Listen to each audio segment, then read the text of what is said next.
Now the latest from ITV News Meridian with Fred Dinenage and Sangeeta Barbara as we say a fond farewell to Fred.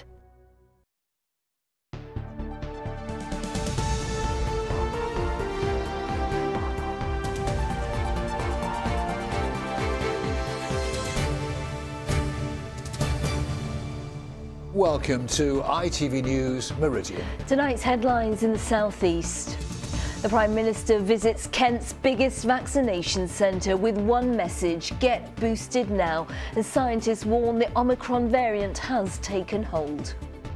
Reveal the master plan for Chatham Docks, new homes, new jobs, but opponents say it would destroy one of Medway's biggest assets. How do you survive a shivery shipwreck?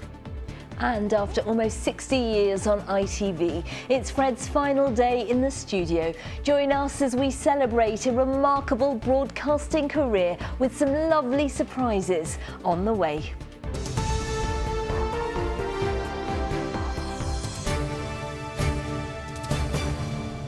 Good evening to you. Boris Johnson visited Kent's biggest vaccination centre today to see the booster programme in action. As scientists warn, the R number of the Omicron variant could be as high as 5, and that would mean the average infected person passing on the virus to 5 other people. The visit came as the boss of the Shepherd Neame pub chain accused the government of killing trade through mixed messaging about socialising. And as France dealt a blow to cross-channel travel by announcing a ban on British tourists from Saturday. Here's Joe Caution. Good morning, everybody. What with Christmas party rows and backbench rebellions, the Prime Minister doesn't need any more sagas. So a visit to the Saga call centre in Ramsgate, turned into Kent's largest vaccination site, was the perfect opportunity to shift the focus onto the booster rollout. Here in Ramsgate, just at this centre, they have gone up 4 times in the number of vaccines that they're delivering every day. So from just over 1,000 to almost 4,000 a day. And that's incredible. And you're seeing that up and down the country. You're seeing people understanding the importance of the protection that the booster can give you. And they're coming forward to get boosted now. The Prime Minister was looking to encourage everyone to get their booster in order to stop the spread of Omicron. But hospitality bosses were looking for a booster of their own, a cash injection, in order to save their Christmas. We all hate asking for it, but I'm afraid that is the reality. Although there's no restrictions on pubs and restaurants right now, the boss of Kent-based brewery Shepherd Neame says it still feels like it. The situation we're in feels very similar to the first week of the pandemic in March 2020, namely the messaging being go to pubs, they're still open, stay away from pubs. Prior to that, we were seeing cancellations. Since last night, we will see and are seeing an acceleration in cancellations. Clearly, we will need a full return of the type of package we had before, rate cancellation, furlough support and VAT extensions. While on his visit to Ramsgate this morning, Boris Johnson was met with news from France banning UK visitors from Saturday because of the rapid rise in COVID cases. For families planning a holiday trip across the Channel, that could mean a repeat of these scenes last year of disruption in Dover. But the PM was keen to stress this year's Christmas will be different. We've got the economy open, we've got businesses open. All we're saying to people is exercise caution, think about all the steps you can take to minimise your own risk and get boosted now. An upbeat tone from the PM, but clouded by news that the Omicron R number could be as high as 5 and a hospitality industry struggling to survive. They say there's very little to smile about. Joe Caution, ITV News, Ramsgate. A garage worker from Eastbourne, 36-year-old Kochi Salamai, has admitted killing a primary school teacher in southeast London. It's claimed he struck 28-year-old Sabina Nessa with a weapon as she walked through a park in Kidbrooke in what the prosecution alleged was a premeditated and predatory attack. Today he pleaded not guilty to murder, but the Old Bailey heard he accepts responsibility for killing her. Migrants are being kept in very poor conditions after arriving on the Kent coast, according to inspectors. 3 sites in Dover and Folkestone were visited by officials who found that unaccompanied children were being kept with adults, serious injuries were not being properly treated, and rape victims were not being given adequate care. The Home Office says improvements are being made. We've seen children kept in these facilities for over 72 hours. Facilities where there's nowhere to wash, where they have to sleep on the floor, and where they're being mixed with adults. These are massive, massive safeguarding issues. If these were British-born children, there'd be an outcry. We need to see these children protected and treated with dignity. We need to see everybody who arrives treated with dignity. The master plan for the redevelopment of Chatham Docks Industrial Estate has been unveiled. It includes 3,500 homes, but those against the plan say it will kill thriving businesses and destroy one of Medway's most important assets. For me and for the local people and the businesses that are based in Chatham Docks, it's not good news. There are 17 businesses based within Chatham Docks, all with an accumulative turnover around 175 million, employing approximately 800 people. And actually there are many more jobs that are connected around the Medway towns related to the operations at the port. This is a brownfield site. This will become redundant in 2025. And clearly, rather than building on green belts, we'll rather see the development of homes on brownfield and connecting the communities. We've got St Mary's Island, we've got Gillingham Pier, we've got Chatham Waters. We want to open up the river, create a better environment, create better connectivity to public transport and deliver much needed jobs, much needed homes. A school in Sussex has apologised after its disgraceful Christmas dinner went viral. Pupils at Stenning Grammar School were charged £3.50 for a slice of turkey, a small sausage bap and a mince pie. Following backlash online, they've since been refunded, with the trust blaming it on staff shortages. Oh dear, it looks like my cooking. Brighton and Hove Albion's match at Manchester United this weekend has been postponed due to a COVID outbreak at Old Trafford last night. You're watching ITV News in the Meridian region. Coming up, your sport and weather with a difference. Plus, all you do is you get hold of your collar. And that's how for now. Yes, this is Fred's last show, and we won't let him go without celebrating 60 years of his best bits in broadcasting. Were there any? And you can find more of today's top stories on our website, itv.com/Meridian. Call us on 0808 1010 095. And also you can follow us, if you will please, both on Facebook and on Twitter.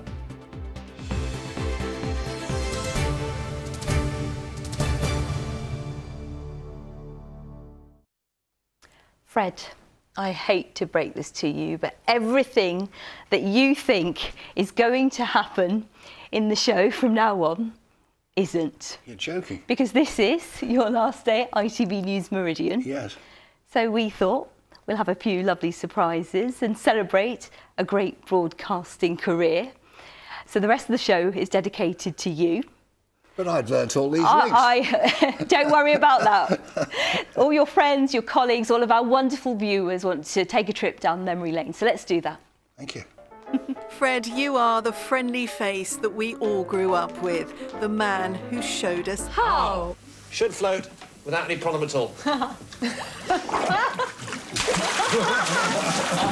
It didn't always quite go to plan, but your sense of humour and ability to tell a story kept us all captivated.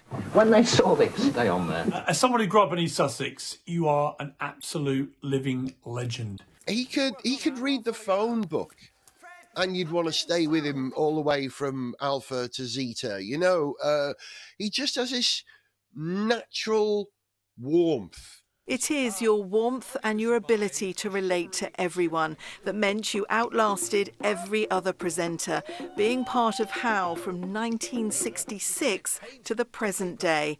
You were also a firm favourite on Tiswas.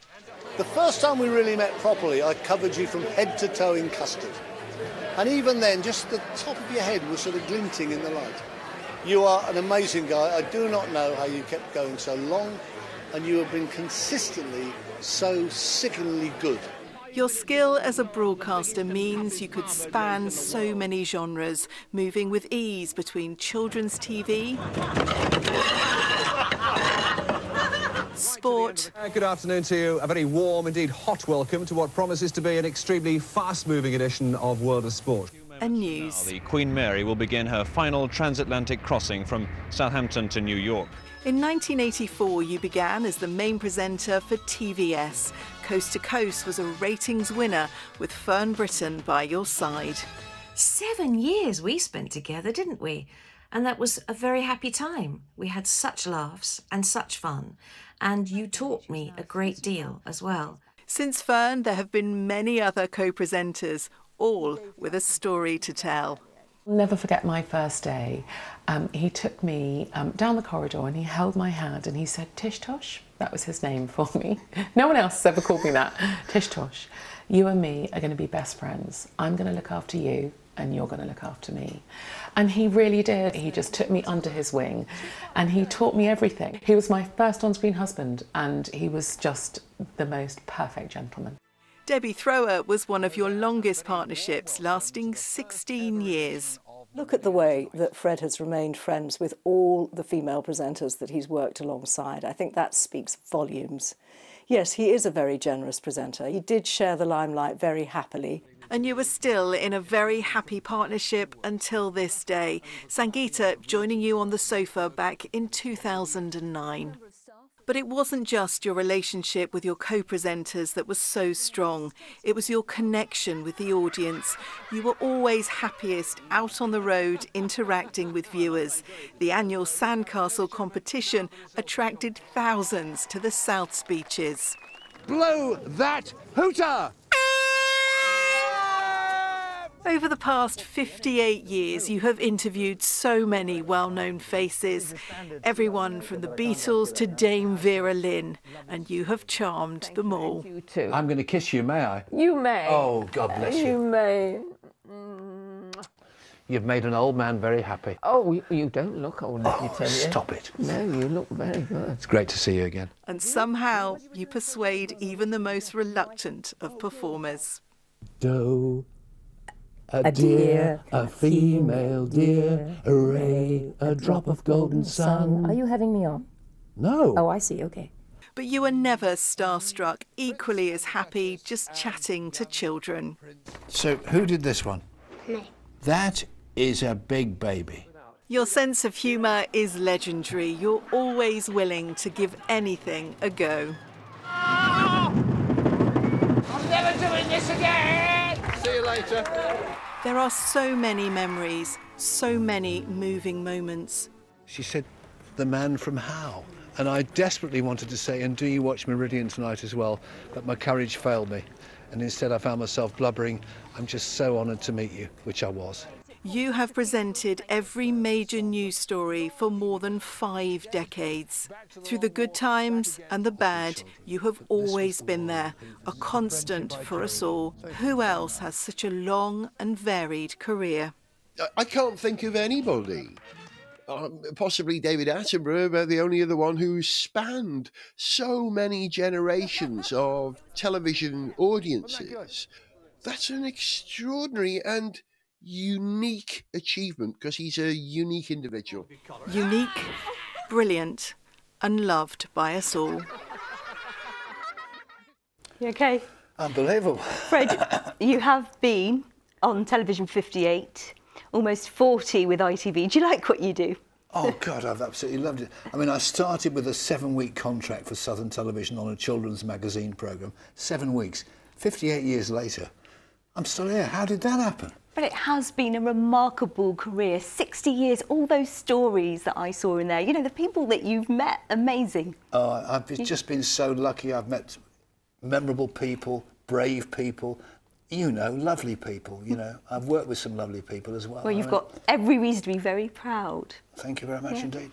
Another special message now. This one from a regular viewer in Kent.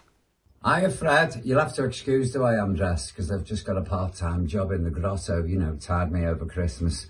But I just want to wish you all the very best and let you know how bereft I am, Fred, je suis désolé, that you are leaving Meridian tonight.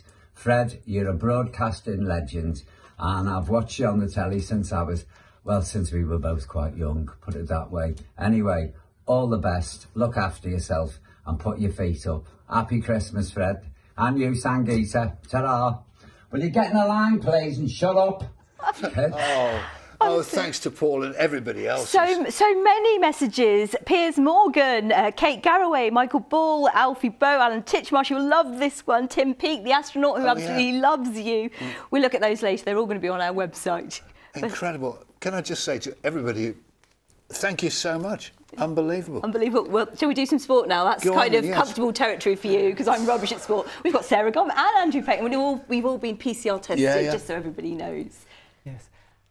Of course, Fred, we all love talking about sport, don't we? All of us, you know, all of the time, whenever we can. Yeah, we know more than most, don't we, Andrew, that Fred loves little more than a bit of friendly banter about the beautiful game, often at our expense, I have to say. Well, and Pompey, of course. Pompey going to go through the whole season unbeaten. Yes. You say it every year. I do, yes. And one of these days it's going to happen, isn't it? Of course. Well, with that in mind, Fred, we've got a little piece that we filmed recently to show you now, which, of course, you knew nothing about. No, I didn't know anything about anything.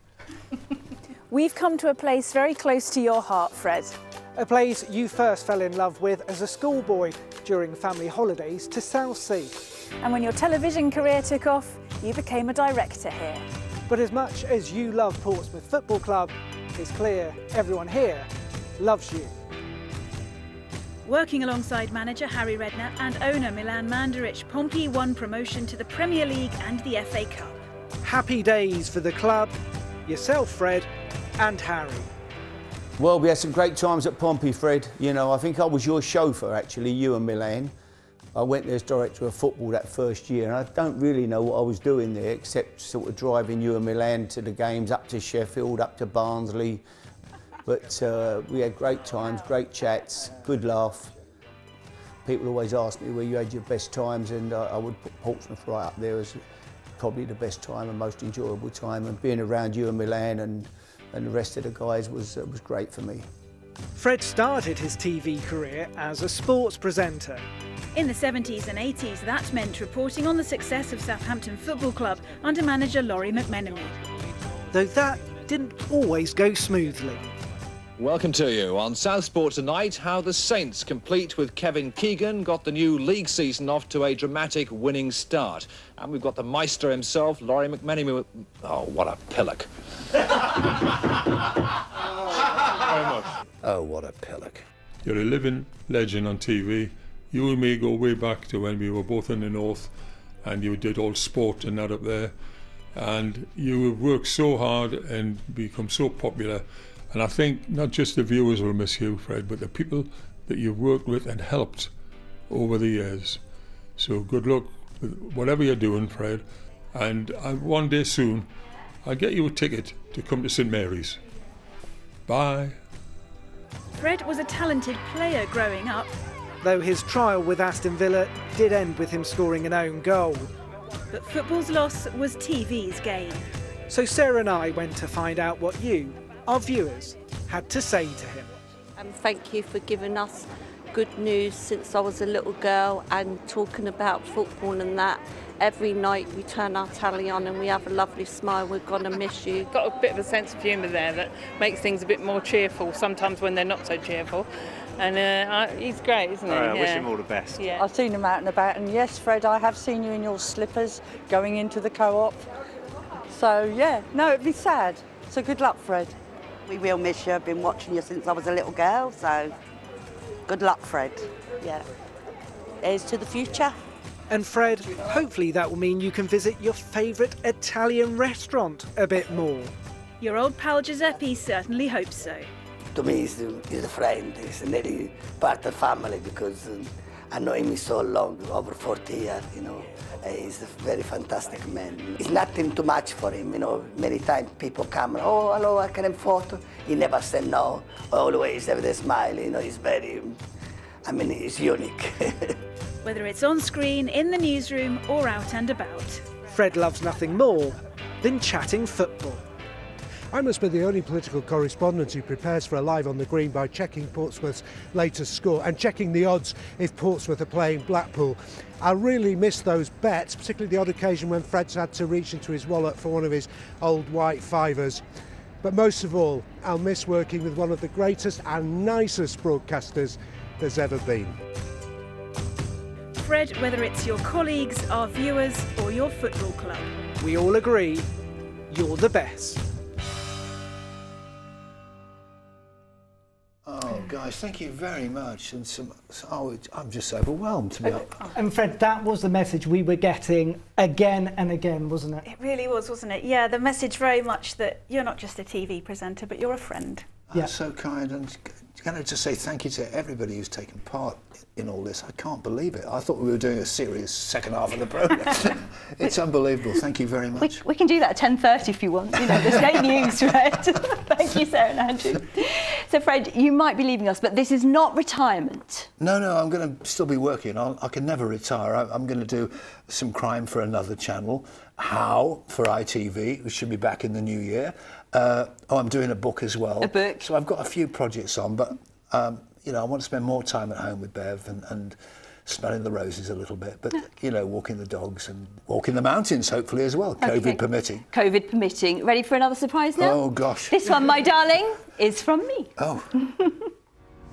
Fred, I've got something really special for you now because I'm with a group of people who are very close to your heart. Hi, Papa. Caroline, Fred has been on our screens for nearly 60 years. That is such a long time. Do you remember the first moment that you thought, oh, Dad's famous? I don't really, because I've never known anything different. I've always known my dad be on telly. I suppose when I was quite little, it gradually dawned on me that not everybody's dad did such a crazy kind of job. So he was doing How, and he'd come home with some of the experiments to practice, and Auntie Bunty, who was one of his co-presenters, used to come and stay with us. And gradually, I think it dawned on me that that wasn't a sort of normal job that everyone else's dad did. How about you, Chris? Yeah, much the same growing up. Anywhere we went, people would come up and say, Freddie or How. They just love him, and it's just that really came across. So it just became part of growing up, really. Emily, when did you realise that your granddad or your papa was famous? It was probably when I was about 5 or 6, because obviously Mummy and Daddy were watching TV and him, so me and Josh sometimes go up to the screen and pretend to hug him. And so you are Fred Dinenage too, aren't you? Yeah, basically. So you plan to screen test and come and sit next to me? Maybe one day, yeah. Can I say one thing about your granddad? You're never bored when he's around. He's always got a story, hasn't he? Yeah, he's got so many stories, tells me so many funny jokes. He drives me to school sometimes and he tells me all the stories that he's had from his career and all the funny stuff that he comes up with. And yeah, I just enjoy talking to him all the time. Join us in a couple of minutes. The thing the viewers see is very much the real dad, right? There's very little difference to him. He's very genuine. He's incredibly mischievous. There's a lot of naughtiness that goes on, and that's been throughout our lives. When I was 6, on my 6th birthday party, we were playing Pass the Parcel. He came out with this gigantic parcel. We started passing it round. It got smaller and smaller, and we got to the end, and inside was a matchbox which had a polo mint in it, just because he thought that was the most hysterical thing to see the faces of these 6-year-olds do this. Then he actually came out with the real prize, of course, but it was a life full of mischief and naughtiness and fun. Oh no, he is absolutely brilliant. Have you got kind of a standout memory, Chris? Yeah, well, my standout one was, I think Mum was making lunch. Dad said, I'll take the kids out down to the seaside, down to Southsea. And he just was pretending to throw me into the sea and then just slipped and I actually fell into the sea. I think it was like a January freezing cold day, so I was soaking wet.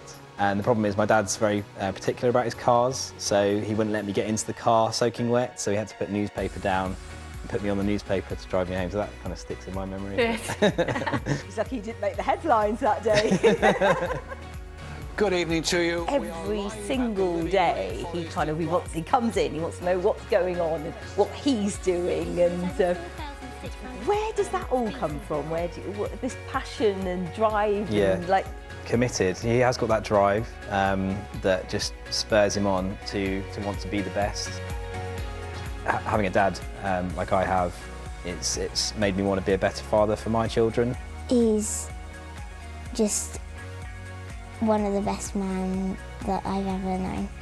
Do you feel lucky to have him as your papa? Very lucky. Oh, that's lovely.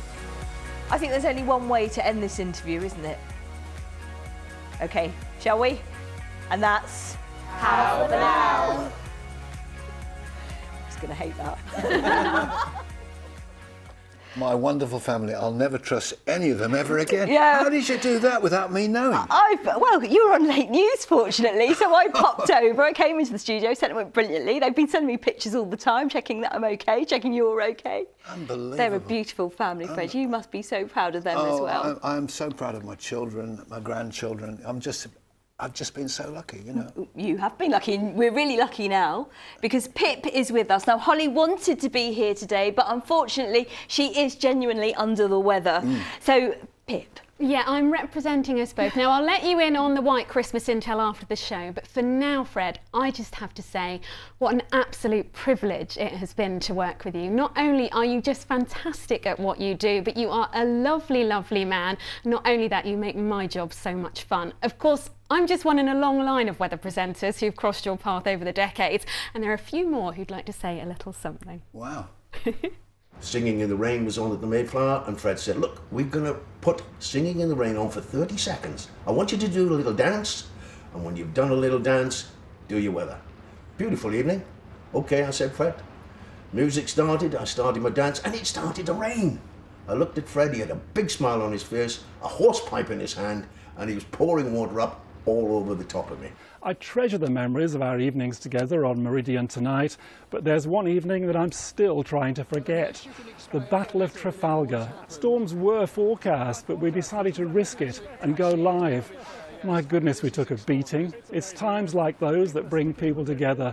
I'm sure you'll continue to do some special projects, but you'll have time enough to visit us here in Australia, where there's a very warm welcome waiting.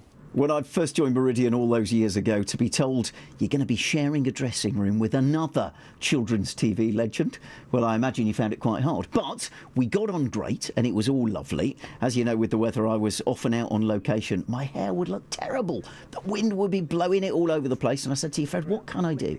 And your many years of experience brought back a story when you, in your haste, had gone to grab the hairspray and unfortunately grabbed a can of spray varnish. You said your hair didn't move for 3 weeks. Well, it's a good plan and I'm sticking to it myself at the minute too.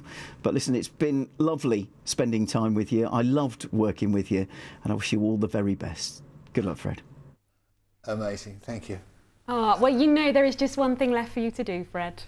Yeah, here she is, the one and only Philippa Drew with your weather forecast, I think.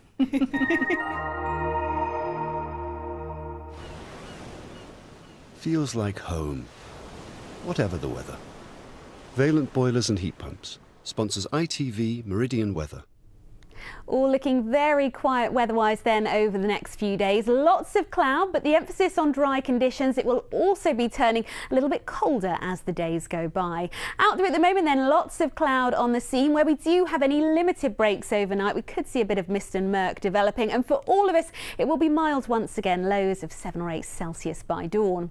Tomorrow then, much the same as today for most of us. Still a lot of cloud, but mostly dry. The best chance of any bright spells coming through along the south coast, I think. Further north, perhaps a bit more low cloud, mist and fog encroaching during the day, but another mild one into double figures for some. Valent sponsors ITV Meridian Weather.